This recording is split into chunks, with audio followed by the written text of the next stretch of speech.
Сәлеметсіз бе, құрметті тыңдарман, арнаға қош келдіңіз. Бүгін біз мақсат туралы әңгіме қозғайтын боламыз. Жалпы мақсатқа жету үшін бізде маңызды үш нәрсені мен айтқым келіп отыр. Өз тәжірибемнен және де өзімнің осы жолға дейін жүріп өткен және мақсатқа жету бойынша жолдарымды айтып өтемін.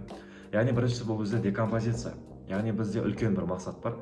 Ол бір жылда жетуі мүмкін, мысалға 2 жылда жетуі мүмкін.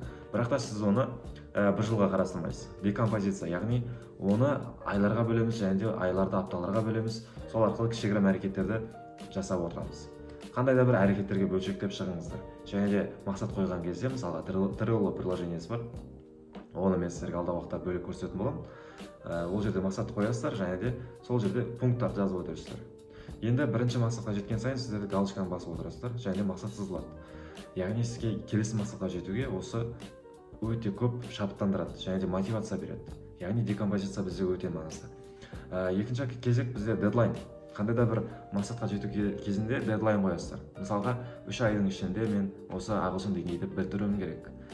Мысалға 15 желтоқсанға дейін мен осы ағылшын тілі деңгейін бітіріп, интермедиат деңгейін бітіріп, келесі деңгейге көшуім керек. Сол күні мен тест тапсыруым керек деген сияқты. Яғни менде 3 ай уақыт бар және де 15 желтоқсан. Менде дедлайн бар. Нақты. Енді мен соған дейін өте көп әрекет жасауым керек және де өзімнің жасап жатқан істерімді көбейтуім керек. Сол мақсаттарға жету жолындағы.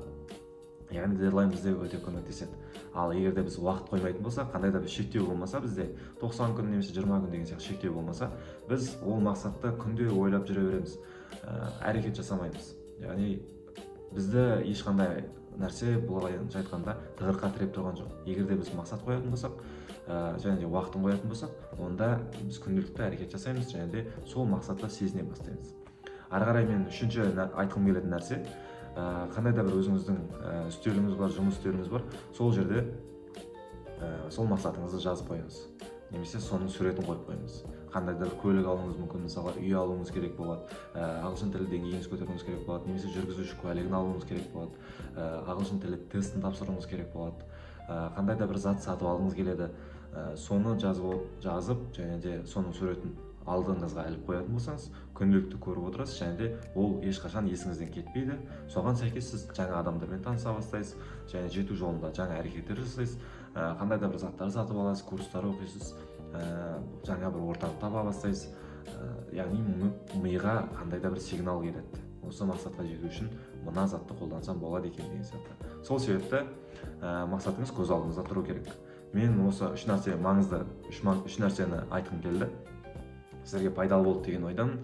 Арнамды қолдап қойыңыздар. Алдағы уақытта осындай форматта сіздер үшін жақсы видеоларды түсіретін боламын.